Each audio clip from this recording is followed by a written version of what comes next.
What's up, navigation traders? Today is Friday, May 11th.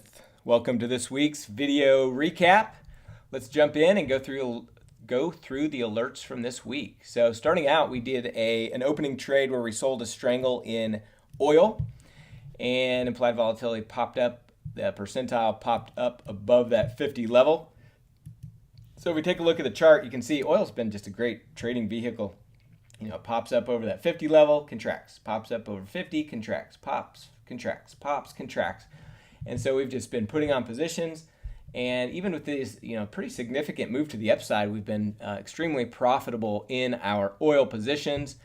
And so we're going back to the well, got a short strangle on there. You can see we've got a little bit of profit there, not enough to take off yet, so we'll just continue to monitor that one. Next trade was a straddle, pre-earnings long straddle in Nvidia that we got out of. So we closed that out, and that was a great trade. Booked over $500 of profit on that trade in just a few days. And remember, on these pre-earnings long straddles, let's take a look at the chart of Nvidia. We typically anticipate as we're leading up to earnings, we anticipate an expansion in implied volatility. Well, if you look at what happened, Nvidia, the implied volatility just kind of stayed steady and grinded lower, which is not typical. So that worked against us. However, we had this huge move in price. So price trumped everything in this instance, and we booked a really nice profit in a pretty short amount of time. So nice trade there. Next trade was a closing trade in ZN, which is the notes.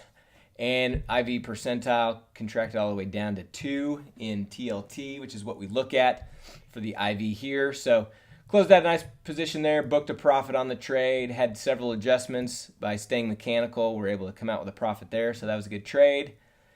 Next trade was a closing trade in Facebook. So we had a short strangle on in Facebook that was part of a post-earnings short strangle. Implied volatility stayed steady to down, and price stayed steady as well. Booked a nice profit, over 40% in just 11 days. So nice quick profit there. Next two trades were rolling trades, and these were in our two sets of short call verticals that we had on.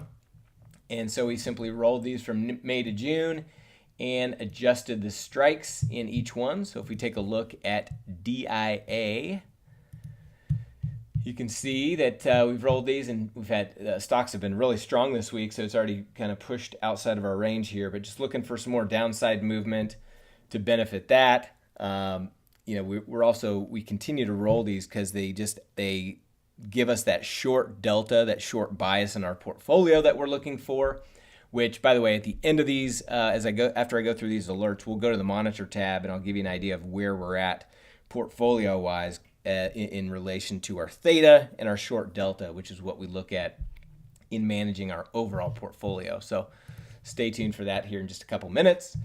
Next trade was a closing trade this was also in DIA, so we also had a full iron Condor, booked a profit over 35% of max profit on that piece of the trade. And so now we're just still holding those two sets of the short call verticals that I just mentioned. Next trade was a rolling adjusting trade in XLK, so another position that we're holding on for short delta. Just rolled that from May to June, adjusted the strikes there as well. So if we take a look at XLK, you can see just looking for some downside movement to benefit that piece. Next trade was an opening trade in XRT, so implied volatility percentile is up at the 68 level. So we sold a short strangle in XRT. And you can see that's still very centered, got a little bit of profit, but we'll just continue to monitor that until we need to do anything.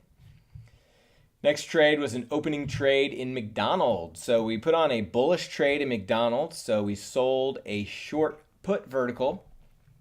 And I got a couple questions about this of why did we pick McDonald's and what was the thought process here. So let me go through that. One, as I mentioned here in the comments, our overall portfolio is getting a little bit too short bias. So we had a little bit too much short delta that I wanted on at the time.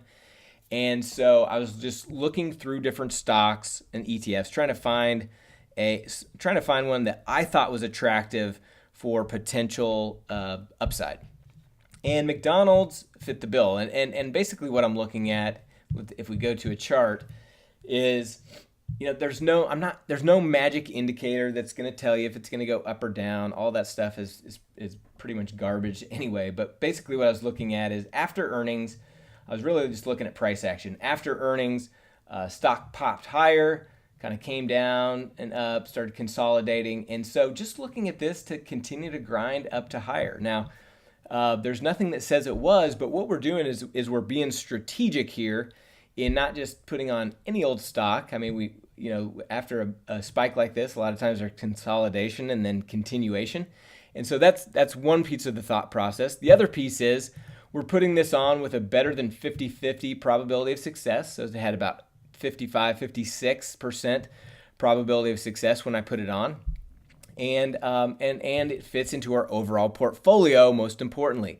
So when we're starting to get a little bit too short biased in our portfolio overall, we have a couple different choices. We can take off some of our short delta trades that we have on. So that would have been one option.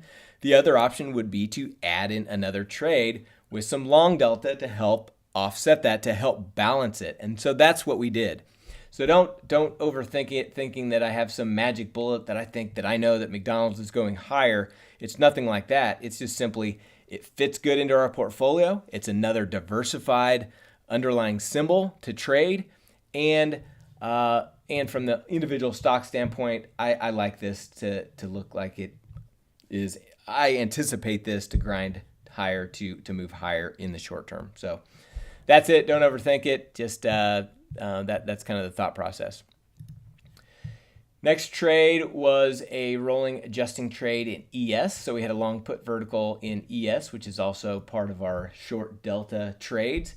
So we moved that, adjusted that, rolled it from May to June, adjusted the strikes. So if we take a look at ES, we've got a couple different trades on here. One is, let's go to this one first because this is the alert we're talking about. This is the long put vertical.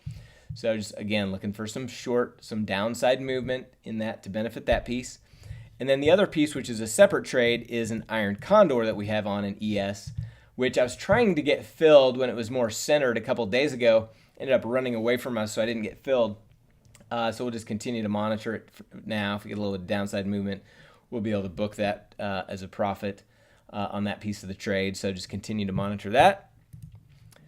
Next trade was in GLD. So this was a good trade. We booked over 50% of max profit on this iron condor.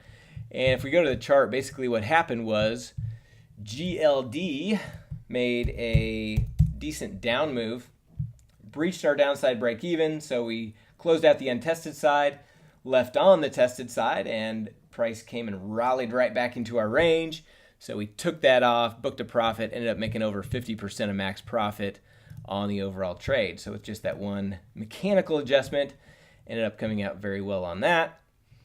And then lastly, our closing trade in EEM. So we booked another profit, 50% of max profit in a short strangle that we had on in EEM.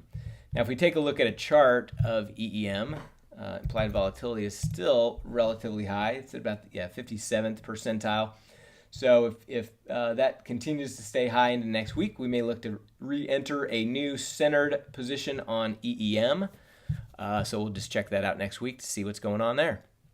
All the other positions that we have on. So those were all the alerts. Let's take a look at some of the other positions. We've got a short strangle on in 6E, which is the euro, coming in nicely. Got a nice profit there. If we can get a little bit more up movement and some more contraction in implied volatility, hopefully book a winner in there early next week. I mentioned oil, mentioned ES, natty gas. We've got an iron condor on here, very centered, not enough to take off yet. So we'll continue to watch that one. We've got an iron condor on in soybeans, could use a little up movement there. Got an iron condor on in wheat, and that's fairly centered. Not quite enough profit to book yet, but we'll look to hopefully book that one next week. And we've been in this wheat trade for a long time, several months, quite a few months, going back to 2017. And so we've just made a ton of adjustments with the movement price, and now we were actually in the profit on wheat. So if we can book that one, we may just get out completely, shut that one down, and then potentially re-enter in the near future. But for now, just get out. So we'll see what happens there.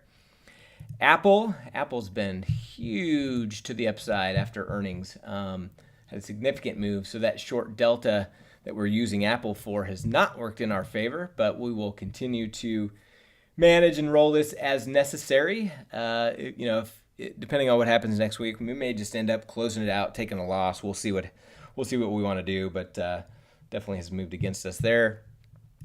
Amazon, so we put this one on as a short put vertical after earnings, so a post-earnings short put vertical. And if we take a look at the chart, we put it on with just 1 day left to expiration, a very short-term play, and Amazon just continued to drop after we put it on. So we ended up rolling it out because I thought there was still upside movement potential in Amazon. So we rolled it out to the May expiration cycle, and we've got a nice rebound here.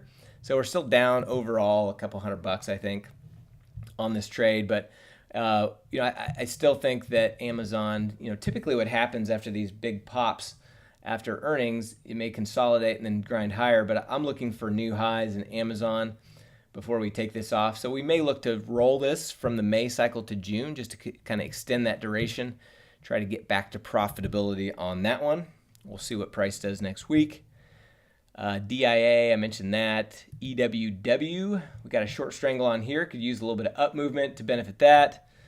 FXI, we've got a short strangle on here. Could use a little bit of down movement to benefit that one. IWM, we've got an iron condor. Price is just kind of hanging out here in the upper end of the range. Could use a little downside movement to benefit that. IYR, we've got a short strangle on here. This is the real estate ETF, so could use a little bit of downside in price to benefit that one. I mentioned McDonald's, the Qs.